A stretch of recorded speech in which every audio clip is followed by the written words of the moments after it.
Small waves form in the sea. A large green area is situated among several houses. A butterfly lands on a flower. A young man plays the guitar while leaning against a tree. A basketball court and a tennis court sit side by side. The Kalaeloa Rental Homes sign stands on a small stone structure. A woman sits at a kitchen table with a girl and a boy. She talks with the girl. A man runs in the sunshine. The young man continues to play the guitar. A woman and a boy toss an American football back and forth. A man and a girl have fun on playground swings. The girl smiles at the man.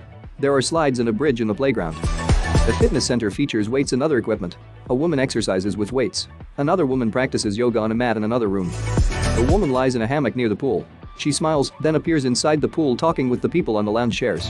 Another woman sits in a lounge chair, laughing and talking. A girl chats with a young man in the pool. Two women talk in front of a barbecue grill.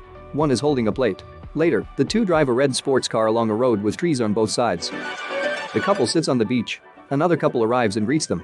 The man carries a guitar. They sit, talking and laughing. The other man throws a ball at the woman who just arrived. Then, the four of them play beach volleyball. One of the men jumps and intercepts the ball. The other man tosses him into the water, and they laugh. The four of them emerge from the water, laughing. The sun sets behind a coastline dotted with houses, logos, equal housing opportunity, the international symbol of accessibility.